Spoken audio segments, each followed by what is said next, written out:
Hello दोस्तों, welcome to accounts master जी।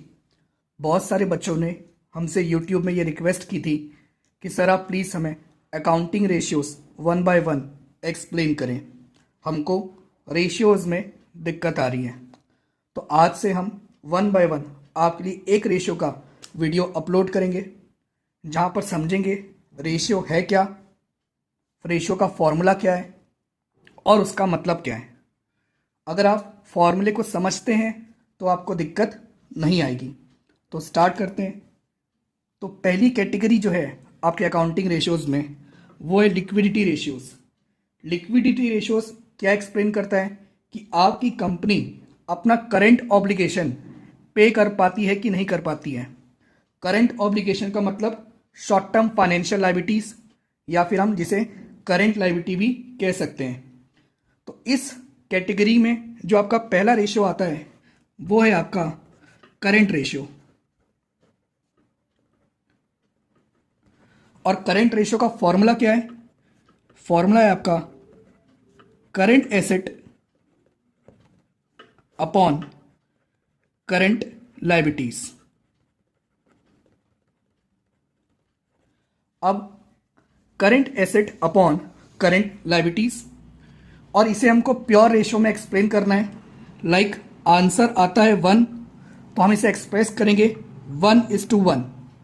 यहाँ पर ये जो 1 है ये डिनोट कर रहा है आपके डिनोमिनेटर को कि एक के मुकाबले आपके करंट एसेट कितने हैं।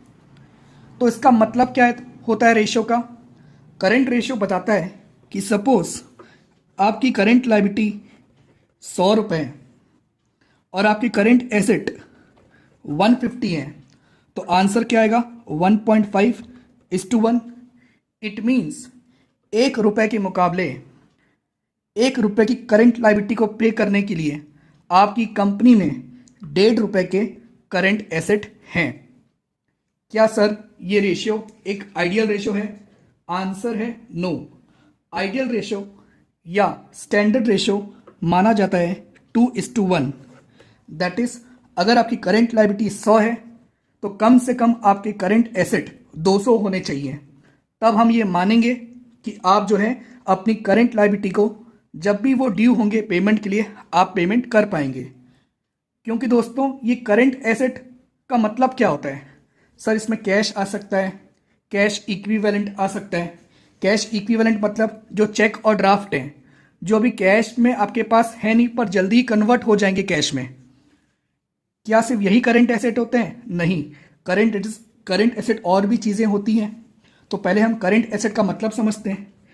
करंट एसेट के अंदर आपका आता है cash and cash equivalent, and वो सारे एसेट जो आप कन्वर्ट कर सकते हैं विद इन 12 मंथ और विद इन ऑपरेटिंग साइकिल।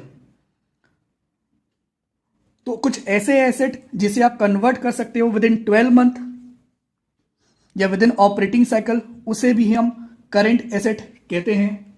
जैसे कि आपका करंट इन्वेस्टमेंट, जिसे आप शॉर्ट टर्म इन्वेस्टमेंट भी कह सकते हैं, इवन हम इसे मार्केटेबल सिक्योरिटी भी कहते हैं। तो वो इन्वेस्टमेंट जो विद इन 12 मंथ रियलाइज हो जाएंगे, कन्वर्ट हो जाएंगे कैश या कैश इक्विवेलेंट में, वो आपके करंट एसेट हैं। आपकी इन्वेंट्रीज करंट एसेट हैं, पर आपको याद रखना है इन्वेंट्री में आपको लूज टूल्स एंड स्टोर और स्पेयर पार्ट्स नहीं लेने हैं। वाई?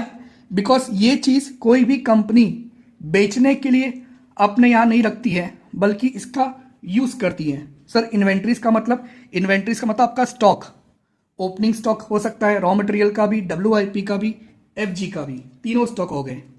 इसके अलावा ट्रेड रिसीवेबल भी आपका करंट एसेट होता है। इसमें आपके डेटर्स आ जाते हैं, और जो डेटर्स आपको बिल्स ऑफ एक्सचेंज साइन करके देते हैं वो भी यहाँ पर आ जाते हैं। और इसमें अगर क्वेश्चन में प्रोविजन गिवन है डाउटफुल डेब्ट के लिए, तो आपको उस प्रोविजन को लेस करना होगा। ठीक है? कैश एंड कैश इक्विवेलेंट तो ऑलरेडी आपका करंट एसेट है ही। इसके अलावा अगर आपकी कंपनी ने लोन्स देकर रखे हैं, short term loans and advances, please ध्यान रखें एडवांसेस वर्ड है, मतलब आपने किसी को लोन दिया है, शॉर्ट टर्म बोरोइंग वर्ड मैं यूज नहीं कर रहा हूं, ये भी आपका करंट एसेट है। और इसके अलावा अदर करंट एसेट में 3 चीजें आपकी और आ जाती हैं, प्रीपेड एक्सपेंसेस, कोई एक्सपेंस जो आपने पहले से ही पे करके रखा है, जो नेक्स्ट पीरियड का था, नेक्स्ट अकाउंटिंग ईयर का था, कोई भी एक्रूड इनकम, जो इनकम आपकी ड्यू हो गई है पर आपको रिसीव नहीं हुई है, और एडवांस टैक्स। इन 3 के अलावा करंट एसेट और भी बहुत कुछ हो सकते हैं, पर सीबीएसई ने कहा है कि हमें सिर्फ इतना पढ़ना है। तो क्वेश्चन में आपको ये सब गिवन हो सकता है, सबको ऐड करेंगे करंट एसेट आ जाएगा। करंट लायबिलिटीज क्या होती हैं? वो लायबिलिटीज जिनकी पेमेंट आपको विद इन 12 मंथ करनी है। सर ये विद इन 12 मंथ स्टार्ट कहाँ से होता है? जो भी आपका अकाउंटिंग ईयर की एंड डेट है वहां से आपका 12 मंथ काउंट होता है। तो कोई भी लायबिलिटीज जिसकी आपको पेमेंट करनी है विद इन 12 मंथ या with in operating cycle, with in 12 month या विद इन ऑपरेटिंग साइकिल, वो आपकी करंट लायबिलिटी होती है। जैसे कि शॉर्ट टर्म बोरोइंग्स, आपकी कंपनी ने लोन लेके रखा है और उसकी पेमेंट अकाउंटिंग ईयर के एंड के विद इन 12 मंथ करनी है। ट्रेड पेबल, जैसे कि ट्रेड रिसीवेबल होता है वैसे ट्रेड पेबल होता है, इसमें आपका क्रेडिटर आ जाता है, प्लस अगर आपने बिल्स पेबल साइन करके दिए हैं तो बिल्स पेबल भी आ जाता है। शॉर्ट टर्म प्रोविजंस, अगर आपने कुछ प्रोविजंस बनाकर रखे हैं शॉर्ट टर्म बेसिस पे, like provision for doubtful debt, provision for discount on debtors, ये सब भी आ जाते हैं। एंड इसके अलावा अदर करंट लायबिलिटी, और अदर करंट लायबिलिटी में बहुत सारी चीजें आती हैं। जैसे डिबेंचर आपके लॉन्ग टर्म के होते हैं, सपोज डिबेंचर आपने 10 साल के लिए इशू किया है, पर उसमें से 1 लाख के डिबेंचर आपको आने वाले 12 महीने में रीपे करने हैं, तो वो यहाँ पर करंट लायबिलिटी बन जाएगा। टोटल 9 लाख का डिबेंचर आपका लॉन्ग टर्म लायबिलिटी बन जाएगा और 1 लाख का डिबेंचर आपका करंट लायबिलिटी बन जाएगा। इंटरेस्ट एक्रू हो गया है बट अभी इसमें ड्यू डेट नहीं आई है, ये भी लायबिलिटी है आपकी। इंटरेस्ट ड्यू हो गया और आपने पे नहीं किया है, ये भी आपकी लायबिलिटी है। आउटस्टैंडिंग एक्सपेंसेस भी आपकी करंट लायबिलिटी है। डिविडेंड जो आपने डिक्लेयर तो कर दिया पर पे नहीं किया, ये भी आपकी करंट लायबिलिटी है।